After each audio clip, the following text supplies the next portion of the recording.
Hi, I'm at the VHF stand today at IDS, and I'm with Nicolas Rohde, the Chief Strategy Officer at VHF. Hi, Nicolas. Good to see you again. Hi, Ben. Thank you for coming. So, Nicolas, how have you experienced the IDS so far this time? I mean, it's amazing. It's always great to be at IDS. Every 2 years, the dental industry, the whole dental family comes together, and just good to see people, partners, friends from all over the world. I think connecting with family and friends is everything we always love. I'm definitely feeling the vibe. Yeah. So your stand here, your very colorful stand, what are you highlighting as far as manufacturing technology for digital dentistry? Yeah, we have launched the new Ease class, a new series consisting of 3 machines over the past 2 months.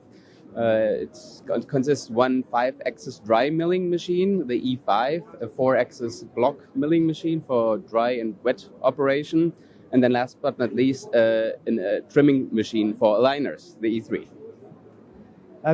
So how does the partnership with ModuleWorks impact your highlights and what type of innovation you're bringing to the market? Yeah, it fits perfectly just because that E-series, it's all about easiness, like the name says, and the machines are easy to install, easy to operate, and easy to maintain. And the software for the E3 is done by ModuleWorks together in cooperation with VHF, and it's also very, very easy. Let me give you one example. You import the STL file, the model, and then AI technology is automatically detecting the trim line. So it makes it easy for the customer. Great. Yeah, I'm very happy that we can contribute to bringing easy-to-use innovation to digital dentistry. Thank you very much, Nicolas. Thank you, Ben.